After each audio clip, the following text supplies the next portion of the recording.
Pinapalawak palalo ang isip gamit ang mga pagkakamali. Kinakabahan ako pag ako'y tahimik, tinutukoy kung saan magbabawi. Kinakailangan na sa iyong pagpili, di mo dapat na minamadali.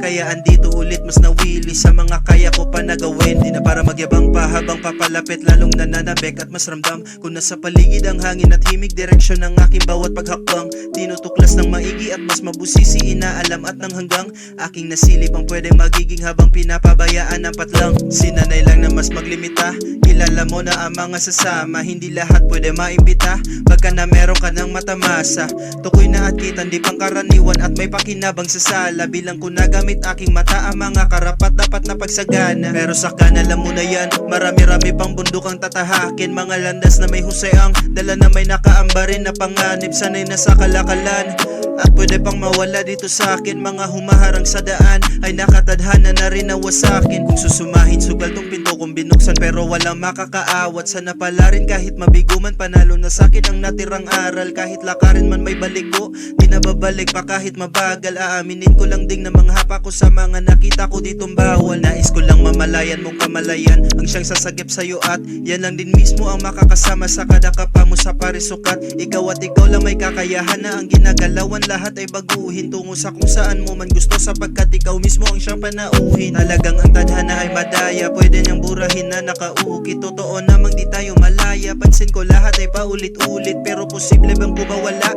dito sa ating mga nakasanayan? Siguro lang ata may nakasarap pa kaya parang di mo pa namamalayan. Hampas ng along di pang karaniwan bago nadayo pa sa lalawigan. Ayoko ng ibang may pamarisan kaya tandito balak bahagian ka na mensaheng galing sa malimo. Kayang basehan kagamit lang ritmong nadidinig sa paligid, pilit iniipit ng mga puti mong anin. Ako yan dito lang para humarap na may nakakarinig ng mga daing nyo. Bago pang sibol na ang tumatak ay ang palaguin ng makabagong siglo. Pinagtugma-tugma ko lang yan at para masimpleng laro pa sa salamin mong mas lalo kong nakukumbinsi ang sarili kong di ako taga rito.